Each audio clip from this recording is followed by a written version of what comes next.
So my dear friends, RBI notification आने से पहले कुछ ऐसी चीज़ें हैं जो आपको एडवांस में तैयार करके रखनी है। उसके बारे में मैं आज आपसे बात करने आया हूँ। कोई फालतू की बात नहीं होगी, कोई फालतू का ज्ञान नहीं होगा, सिर्फ काम की चीज़ें होंगी।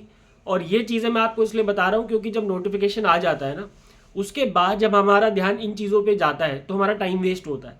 आफ्टर नोटिफिकेशन हमारे पास वैसे भी 40-45 डेज मिलते हैं फेज़ 1 के लिए। तो उन दिनों में हम रादर देन इन चीज़ों पे ध्यान देने के हमें ध्यान देना चाहिए अपनी पढ़ाई के ऊपर। बट क्योंकि ये चीज़ें भी इंपॉर्टेंट है तो इसलिए हमारा ध्यान यहाँ पे जाता है और हमारा बहुत सारा टाइम वेस्ट होता है। एंड ये मैं अपने पिछले 5-6 साल के एक्सपीरियंस से बता रहा हूँ, इसलिए मैंने सोचा कि आपके लिए एक छोटी सी 5 मिनट की वीडियो बना दूँ ताकि आप लोग तैयार रहें पहले से ही। सबसे पहली चीज़ जो है वो है ओबीसी एनसीएल यानी कि नॉन क्रीमी लेयर सर्टिफिकेट और ईडब्ल्यूएस सर्टिफिकेट को लेके। देखो, आपको पता होगा कि जो ईडब्ल्यूएस का और एनसीएल का सर्टिफिकेट है वो हर साल रिन्यू कराना पड़ता है।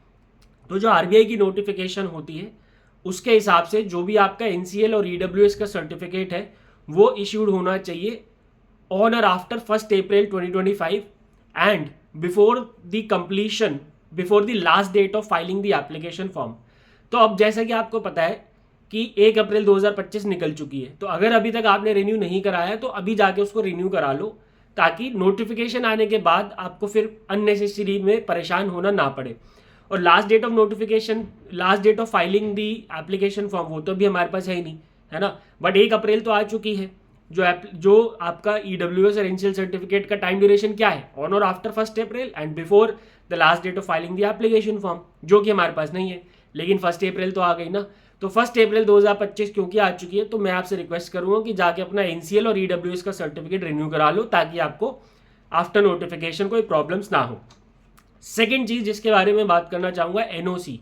अगर आप में से कई लोग ऑब्वियसली कोई गवर्नमेंट में होगा, कोई सेमी गवर्नमेंट में होगा, कोई पब्लिक सेक्टर बैंक में होगा, कोई पब्लिक सेक्टर इंश्योरेंस कंपनी में होगा, कोई ऑल इंडिया फाइनेंशियल इंस्टीट्यूशन में होगा, राइट। तो आप लोगों को एनओसी देना पड़ेगा for appearing in this examination, ठीक है, अपने डिपार्टमेंट में जाके। तो मैं आपसे ये बोलूँगा, या फिर जब at the time of document verification RBI में भी जब आप इंटरव्यू के लिए जाते हैं तो एनओसी लगता है। तो आई एम नॉट सेइंग कि अभी जाके एनओसी लेके तैयार हो जाओ, नहीं, लेकिन एक प्रोसेस जो होता है पूरा एनओसी का वो समझ लो। बिकॉज लास्ट ईयर भी मैंने बहुत सारे लोगों को परेशान होते हुए देखा था फॉर दिस एनओसी थिंग। अभी मत अप्लाई करना फॉर एनओसी, लेकिन एटलीस्ट प्रोसेस समझ लो जाके अपने कुलीग से, अपने एचआर से, जो भी एचआर डिपार्टमेंट है उसको समझ लो जाके कि भाई एनओसी का क्या होता है। और उनको डायरेक्टली बताना मत कि तुम एग्जाम देने जा रहे हो, वरना फिर वो मना कर देंगे, नहीं हम तो नहीं देंगे एनओसी। क्योंकि कोई भी ऑर्गेनाइजेशन नहीं चाहता कि आप उसको छोड़ के किसी दूसरी ऑर्गेनाइजेशन में जाओ, क्योंकि उनके पास लोगों की कमी हो जाती है।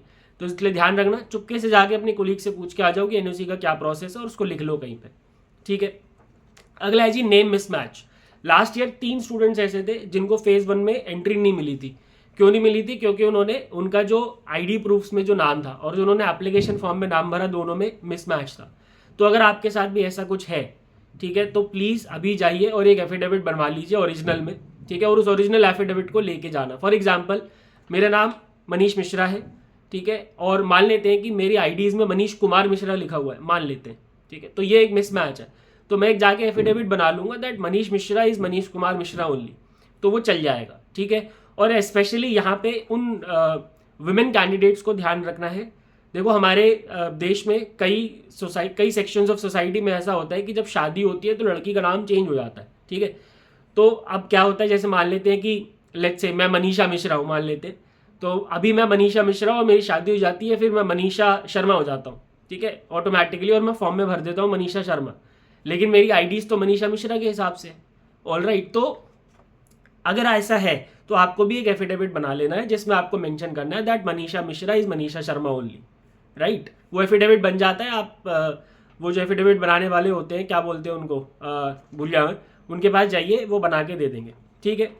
इसके अलावा नेक्स्ट चीज़ ये है कि आपका जो फाइनल रिजल्ट है, अभी भी इस पर बहुत कन्फ्यूजन थी, तो मैंने सोचा कि मैं डिस्कस कर लेता हूँ। फाइनल रिजल्ट आपका डिक्लेयर हो जाना चाहिए तभी, age on the cut off date. अब कट ऑफ डेट क्या होती है? मोस्ट प्रोबेबली 1 जुलाई होनी चाहिए एज पर माई एक्सपीरियंस। 1 जुलाई या 1 अगस्त, जब भी जिस महीने नोटिफिकेशन आएगा उसकी पहली तारीख, ठीक है।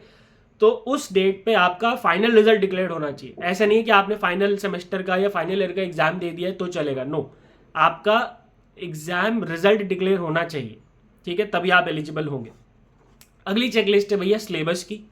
सिलेबस आपका फेज़ 1 और फेज़ 2 दोनों कंप्लीट होने चाहिए, ठीक है, बिफोर द नोटिफिकेशन।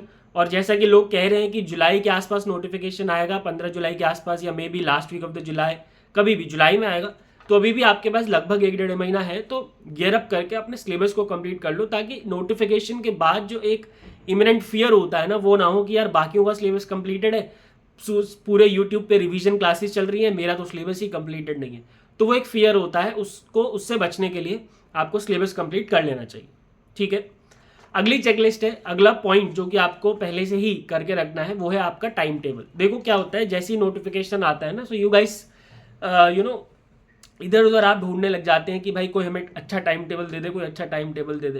देखो मैं ऑब्वियसली आपको एक टाइम टेबल दूंगा, उसमें कोई डाउट नहीं है, I will give you a particular time table, but अब मुझे नहीं पता ना कि आपको वो टाइम टेबल सूट करेगा या नहीं करेगा, ठीक है। मैं एक जनरल टाइम टेबल दूंगा, लेकिन उसको मोल्ड करना अपने हिसाब से वो आपका काम होगा। तो मेरा सजेशन यही रहेगा कि अभी से एक 45 डेज का एक क्लियर रोड मैप अपने लिए बना लो कि ऑन जिस दिन नोटिफिकेशन आ जाएगा उसके बाद से लेके जो मेरा फेज़ 1 का पेपर होगा और उसके बाद जो फेज़ 2 होगा, वो पूरा जर्नी मेरा कैसे बीतने वाला है, कितने मैं मॉक टेस्ट दूंगा, कब कब मॉक टेस्ट दूंगा, कितने महीने, 6 महीने का अगर मुझे करंट अफेयर्स रिवाइज करना है तो किस दिन कौन से करंट अफेयर्स में रिवाइज करूंगा, PIB, finance, general current affairs, एकदम एक एक चीज़ डिटेल में आपके पास लिखी होनी चाहिए पहले से, ठीक है। क्योंकि मैं आपको बता दूं, ऐसा टाइम टेबल बनाने में ही 2 से 3 दिन लग जाएंगे, तो इसलिए प्लीज़ अभी से बना के रख लोगे तो टाइम बचेगा आपका।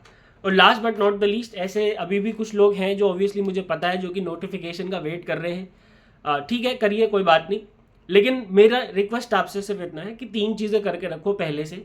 पीवाईपीस, एक अपने रिसोर्सेज डिसाइड करके रखो कि जिस दिन नोटिफिकेशन आ गया उस दिन पढ़ोगे कहाँ से, और तीसरा एक टाइम टेबल, ठीक है। अभी नहीं पढ़ना, मत पढ़ो, कोई बात नहीं, आई अंडरस्टैंड कि नहीं पढ़ा जाता बिना नोटिफिकेशन के, तो कुछ लोग हैं जो अभी नहीं पढ़ रहे हैं, वो सोच रहे हैं कि हाँ आराम से हम पढ़ लेंगे, विच इज़ एब्सोल्युटली फाइन, सबकी पोटेंशियल अलग अलग होती है। बट उससे पहले मैं ये चाहूँगा कि पीवाईपीस अपने रिसोर्सेज डिसाइड कर लो कि पढ़ोगे कहाँ से, और टाइम टेबल बना के रखो, ठीक है। So yeah my dear friends, these were the checklist which I wanted to discuss. I hope आपको ये फालतू की वीडियो तो नहीं लगी होगी, बिकॉज ये मैं आपको बता रहा हूँ, स्पेशली जो मैंने शुरू में एलिजिबिलिटी के रिगार्डिंग चीज़ें बताई, ये आगे चल के बहुत प्रॉब्लम क्रिएट करती हैं, इसलिए पहले से ही चीज़ें क्लियर हो तो बेटर रहेगा। और मेरे एक्सपीरियंस का आप लोग इस्तेमाल कर सकते हैं, सो मुझे पता है कि ऐसा होगा, इसलिए मैंने आपको पहले ही बता दिया। So thank you very much for being with me, good bye, take care and God bless.